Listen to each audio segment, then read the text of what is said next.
Bonjour à toutes et à tous et bienvenue dans cette nouvelle vidéo de la magie sous un autre angle. Nous en sommes maintenant au 9e numéro du Mag Magique et pour l'occasion on va d'abord parler justement du chiffre 9 et de ses propriétés mathémagiques. On verra ensuite pourquoi il peut être bénéfique parfois de se tromper dans un tour de magie. Et enfin je vous présenterai un exemplaire de la collection de jeux de cartes Bicycle dessinée par Anne Stokes, que certains d'entre vous connaissent probablement déjà et qui sont juste magnifiques.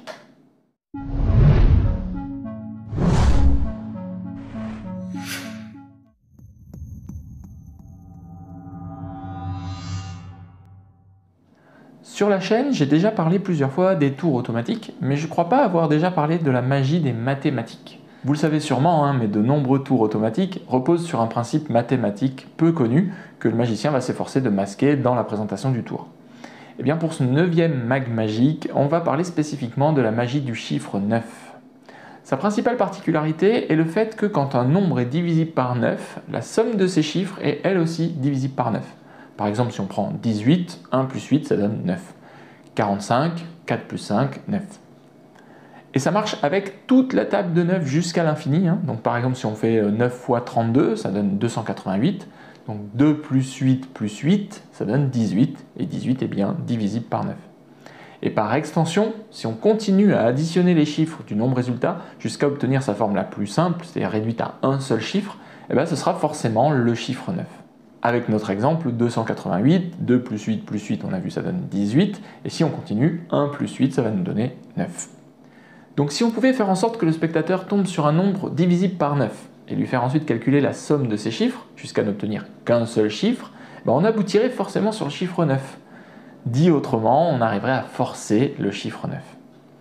Et justement, on a de la chance puisqu'il existe des méthodes pour forcer un nombre divisible par 9, et en voici quelques-unes. Prenez un nombre à deux chiffres différents, par exemple 34, et formez un deuxième nombre en inversant ces deux chiffres. Donc, par exemple, ça va nous donner 43. Ensuite, vous soustrayez le plus petit du plus grand. Donc 43 moins 34, ça va nous donner 9. Vous obtenez avec cette méthode forcément 9 ou un nombre divisible par 9, et ça peut se démontrer mathématiquement. Et ce qui est intéressant avec cette méthode, c'est que ça marche aussi avec un nombre initial de 3, 4, 5 chiffres, etc. Une variante un peu plus simple, prenez un nombre à 3 chiffres différents, inversez ces chiffres pour former un second nombre, et soustrayez encore une fois le plus petit du plus grand. Vous verrez que le chiffre des dizaines du nombre obtenu, ça sera toujours 9. Une autre manière de faire, vous prenez un nombre à 3 chiffres, vous additionnez ces chiffres, et ensuite vous soustrayez le total au nombre du départ. Vous obtiendrez là encore un multiple de 9, et donc en faisant la somme de ces chiffres, on finit par aboutir sur le chiffre 9. Ok, c'est bien beau tout ça, mais comment est-ce qu'on peut intégrer ces principes-là dans un tour de magie? Comme tout forçage, en forçant le chiffre 9, vous allez pouvoir forcer une carte placée en 9e position, ou l'un des 9 du jeu de cartes. Vous pouvez aussi faire une prédiction, par exemple en ayant 9 € dans votre porte-monnaie ou dans une enveloppe, ou avoir une feuille avec plusieurs symboles ou mots écrits dessus, et puis forcer le 9e de la liste. Vous pouvez aussi avoir une grande feuille sur laquelle vous tracez une grille, un quadrillage, et vous allez dessiner des symboles, et vous allez faire en sorte que sur chaque multiple de 9, vous allez placer des symboles qui se ressemblent, qui vont avoir en fait la même identité visuelle. Donc par exemple un ballon en case 9, une bille en case 18, une balle en case 27, un cercle en 36, etc. Et ensuite, vous allez utiliser la révélation de votre choix, une prédiction, une lecture de pensée, une coïncidence, etc. Comme quoi vous saviez qu'il allait choisir le rond, on va dire le cercle, la balle, le ballon. Une petite subtilité supplémentaire que j'ai vu expliquer sur la chaîne Scam Nation, qui consiste à prendre devant les spectateurs un nombre de pièces de son porte-monnaie. Donc je vais le faire ici, bien sûr sans en montrer le nombre. Alors hop, hop, et hop, voilà. Donc vous prenez un certain nombre de pièces dans la main, et ensuite vous allez forcer le chiffre 9 à votre spectateur avec une des méthodes qu'on vient de voir par exemple.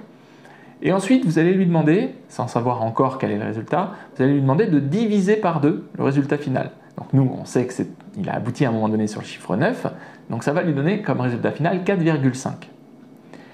Le spectateur, bien sûr, va réaliser ces opérations sans révéler quoi que ce soit au magicien, donc aucune information, pas le nombre du début, pas les chiffres intermédiaires, etc. Et ensuite, sans même savoir soi-disant, hein, sur quel résultat il est tombé, on va lui demander est-ce qu'il nous croit si on lui dit que depuis le début du tour, on a pris dans notre main exactement le nombre de centimes qui correspond à son résultat final. Donc évidemment, il ne peut pas nous croire, hein, parce que, souvenez-vous, il a atterri au final sur 4,5. Donc comment est-ce qu'on pourrait avoir 4 centimes et demi dans la main? C'est pas possible. Et donc, on lui demande à ce moment-là quel est son résultat, donc 4,5, et on ouvre la main pour révéler que effectivement, je vais vous montrer à la caméra, on avait effectivement mis dans sa main 4 centimes et demi, et alors c'est là que toute la subtilité, c'est que j'ai ici un demi-centime, c'est une pièce d'1 centime qui a été coupée en deux, donc on la coupe avec une pince et avec un petit chiffon, donc en prenant 2 pinces et un petit chiffon, et on va tordre comme ça jusqu'à ce qu'elle se casse en deux. Donc ça bien sûr c'est à faire avec un adulte si vous êtes un enfant, mais du coup je trouve que cette idée, cette subtilité de faire diviser par 2 le résultat pour obtenir finalement un nombre à virgule et aboutir à quelque chose qu'on ne pouvait normalement pas diviser par 2, je trouve que cette idée-là elle est assez intéressante, et surtout avec un final comme celui-là. On peut aussi faire diviser le résultat par 3 pour forcer le chiffre 3, ou alors additionner ou soustraire un autre nombre si on a besoin de forcer un autre résultat. Alors il faut se méfier toutefois avec les principes mathématiques de ce type, parce qu'ils comportent quand même quelques inconvénients. Déjà, il ne faut pas que la suite de calculs à effectuer soit trop longue, parce que sinon le spectateur il va se douter qu'on a fini à un moment donné par aboutir à un principe mathématique quelconque. S'il y a trop de calculs à faire, il risque aussi de se lasser, et voire même aussi de se tromper. Mais il ne faut pas non plus qu'elle soit trop courte, cette suite d'opérations, parce qu'elle risque d'être dans ce cas-là trop facilement compréhensible et remontable. Donc il faut arriver à trouver un juste milieu. D'ailleurs, pour éviter les risques d'erreur, il est conseillé de faire utiliser une calculatrice, par exemple sur un téléphone. Ça permettra aussi d'avoir un écrit du résultat, plutôt que ce soit juste dans la tête du spectateur, et d'éviter aussi qu'il triche en annonçant un autre résultat. Là, c'est écrit sur la calculatrice, on ne peut pas se tromper. Mais surtout, il y a une incohérence énorme dans ce type de tour de magie qu'il faut bien avoir en tête, bien avoir conscience. Pourquoi est-ce qu'on fait choisir un nombre au hasard au spectateur pour ensuite lui faire faire une suite d'opérations mathématiques et un peu alambiquées afin justement de retomber sur un autre nombre aléatoire? Le spectateur, il pourrait se demander un peu à quoi ça rime. Pourquoi est-ce qu'on ne lui a pas fait choisir un nombre ou un chiffre par exemple dès le départ au hasard et c'est tout, et s'en tenir? Alors, pour justifier ça, vous pouvez simplement dire qu'on va lui faire une suite de calculs pour éviter toute influence mentale. C'est vrai qu'on a vu déjà sur la chaîne qu'il est assez facile, simplement en demandant un chiffre entre 1 et 10, les gens, la plupart du temps, vont penser au chiffre 7 ou 3. Donc il existe comme ça des principes de forçage psychologique. Donc effectivement, après en faisant des opérations, ça multiplie un petit peu les possibilités, soi-disant, alors qu'en réalité, ça en aboutit à ce qu'on voulait. Vous pouvez aussi en profiter pour faire participer plusieurs spectateurs. Par exemple, il y en a un qui va choisir le premier chiffre, il va passer la calculatrice au deuxième, qui va effectuer une première opération, qui va passer ensuite la calculatrice à une troisième personne qui va effectuer la troisième opération, etc. Donc ça permet déjà de justifier toutes ces suites d'opérations pour faire participer plusieurs personnes. Et puis ça lève aussi le doute sur la participation éventuelle d'un complice. Donc ça peut être une bonne idée. Donc gardez bien ça en tête quand vous travaillerez votre prochain tour de magie basé sur un principe mathématique. Soignez la présentation, évitez que ça dure trop longtemps et éventuellement faites participer plusieurs spectateurs si c'est possible. Alors si vous connaissez vous-même d'autres astuces mathématiques de ce type, je sais qu'il en existe beaucoup, n'hésitez pas à les partager avec nous dans les commentaires, qu'elles fassent participer le chiffre 9 ou pas.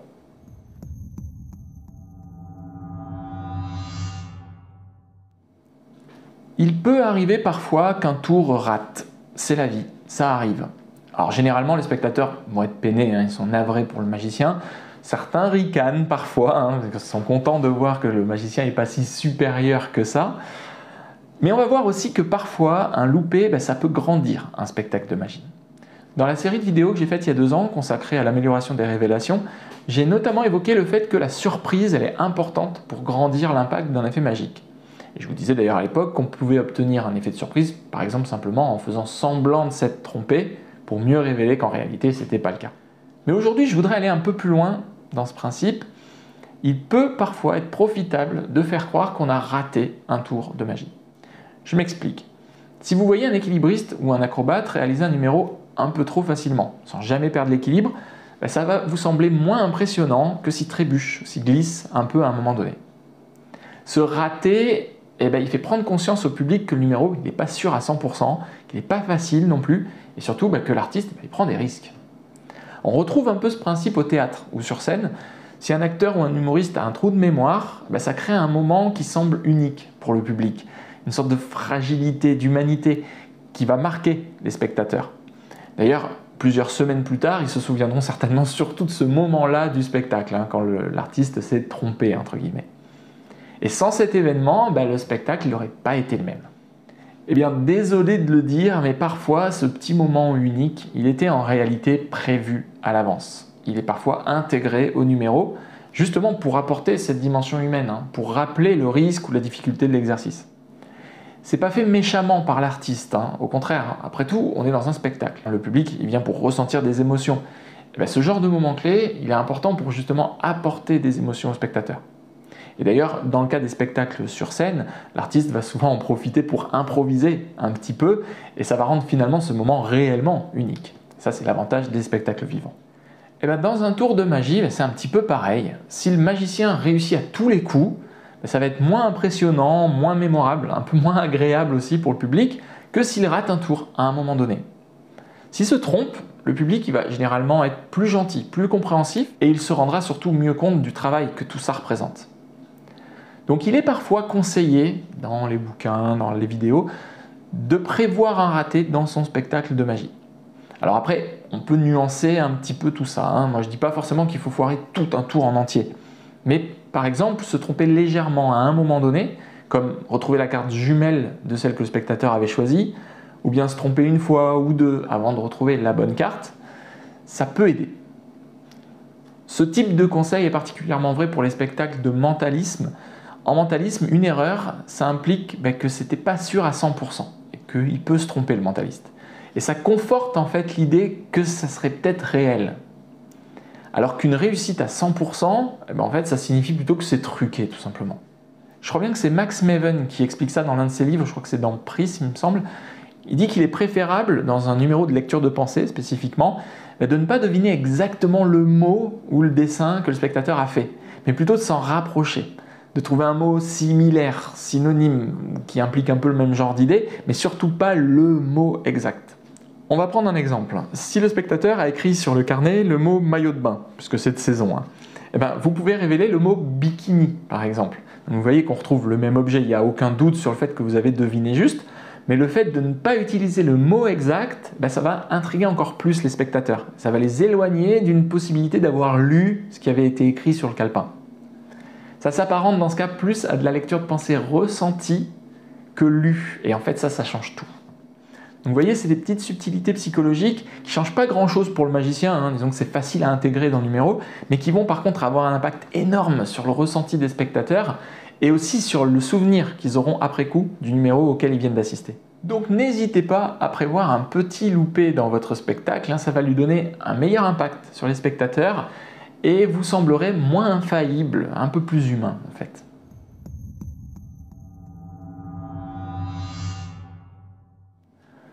Pour finir, je voulais vous présenter la collection de jeux de cartes Bicycle dessinée par Anne Stokes.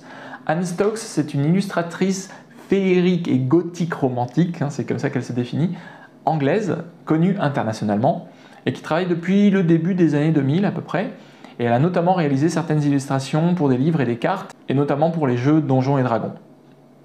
Elle a aussi illustré de nombreux jeux de tarot, et pour ce qui nous intéresse ici, une série de jeux de cartes Bicycle qui sont tout simplement magnifiques. Age of Dragons, Unicorns, Steampunk, Dark Horse. Je crois qu'il y en a un cinquième, mais j'ai pas réussi à retrouver le nom. Donc bon, si vous l'avez, voilà. Il y en a peut-être d'autres aussi. Ces cartes, elles commencent à se faire un peu rares maintenant, mais vous pouvez encore les trouver quand même assez facilement pour moins de 10 € le paquet, dans certaines boutiques de magie et sur les magasins en ligne plus classiques. Alors oui, je sais, c'est cher, 10 € le paquet, mais il ne faut pas oublier que c'est des jeux de collection. Et généralement, les jeux de collection, il faut compter entre 10 et 15 €. Donc là, finalement, ceux-là, ils sont un peu plus abordables que la moyenne. Alors moi, j'ai la chance de posséder Dark Horse, voilà, que je vais vous montrer ici. Alors je change de point de vue, hein. Je crois que c'est la première fois sur la chaîne que je fais ça. Je vais rapprocher mon petit chapeau, je ne sais pas si on va beaucoup le voir noir sur noir, mais bon, c'est pas très grave. J'ai baissé la luminosité un petit peu à fond pour que vous puissiez mieux voir les faces des cartes. Et je vais donc vous montrer ça. Hop. Alors bon, déjà la boîte, hein, magnifique. Un petit peu féminin, mais bon, c'est très joli. Voilà. Les dos. Donc les dos, je crois qu'ils sont... Non, je vais dire une bêtise. J'allais dire qu'ils étaient tous identiques, mais non. Par contre, on retrouve le Anne Stokes Collection. Voilà, donc ils sont bien sûr tous identiques. Hein. Alors pas de cartes truquées hein, dans ces jeux-là, hein, c'est des jeux vraiment de collection. C'est pas fait vraiment normalement pour les magiciens, même si c'est souvent les magiciens qui collectionnent les jeux de cartes. Alors le thème de celui-ci, c'est les vampires. Donc le Joker, tête de mort. Voilà. Et puis ensuite, vous allez voir que chaque famille, alors celui-là je vais le mettre là, vous allez voir que chaque famille a une thématique en lien avec les vampires. Donc ici, on est sur les pics. Je me tais, hein, c'est pas la peine d'en dire plus. Elles sont vraiment sublimes, vraiment.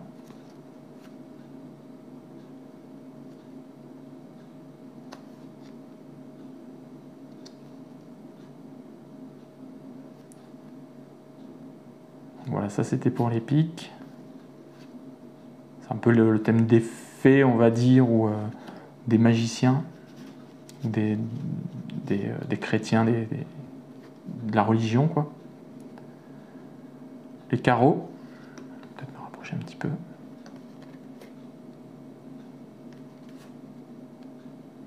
Et ça, c'est sublime, voilà, sincèrement. Oups, pardon, voilà. Avec, vous voyez, certaines cartes qui ont un mot aussi. Donc bitten, ça veut dire qu'il a été mordu. Donc là, les vampires, hein, à fond. Donc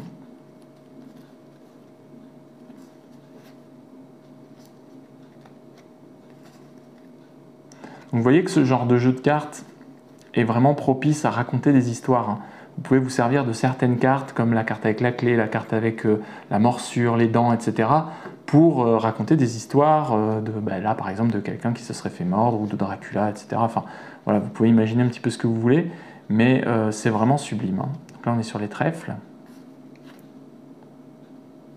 Voilà, bon, là, on est moins sur les vampires, c'est Médusa. Incroyable, cette fleur-là, avec le crâne. C'est sublime, vraiment.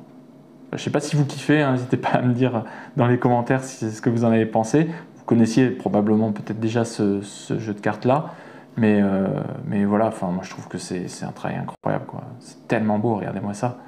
La tête de mort incrustée dans le dessin du papillon, c'est magnifique, quoi, vraiment. Je ne sais pas si les couleurs vont bien rendre au niveau de la caméra, c'est assez terne, enfin c'est pas très vif hein, comme couleur, hein, c'est normal, hein, c'est le thème qui veut ça, mais c'est quand même assez coloré, j'espère qu'on le verra bien à la caméra. Et le cœur, donc le cœur, ça va être plus le côté romantique, amour, etc., lié au vampire aussi. Regardez ça, c'est incroyable.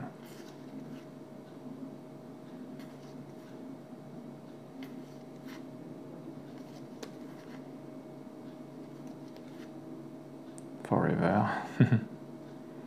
Pareil, vous pouvez utiliser les mots aussi qui sont dessinés dessus, enfin qui sont écrits dessus. Alors on retrouve un deuxième joker qui n'a pas la même couleur que l'autre. On a un joker rouge et un joker noir. Je trouve l'idée super belle.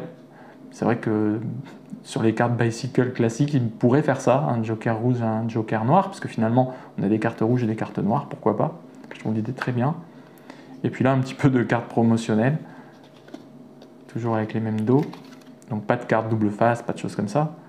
Mais voilà. Après, c'est sûr qu'à 10 € le paquet, personnellement, je suis un peu réticent à m'en servir réellement pour faire des tours de magie, hein, parce qu'elles vont vite s'abîmer et c'est bien dommage. Je pense que s'il existait des jeux à thème comme ça, pour moins de 5 €, disons, on verrait une plus grande diversité dans les tours de magie. Ça stimulerait l'imagination des magiciens et l'intérêt aussi du public pour les tours de cartes. C'était un petit mag magique tranquille, en pleine chaleur de cet été 2022. Si vous aimez le style Dan Stokes, je vous mets des liens dans la description, hein, son site internet, son Instagram. Je vous rappelle d'ailleurs que vous pouvez moi aussi me retrouver sur Insta, hein. Vous avez toutes les infos dans la description, même si j'avoue j'y suis pas très actif, mais bon vous pouvez aller m'y laisser un petit message, c'est toujours sympa. Je vous souhaite à toutes et à tous de passer de très bonnes vacances, et oui parce qu'elles sont pas encore finies, et on se retrouve bientôt pour la prochaine vidéo de la magie sous un autre angle.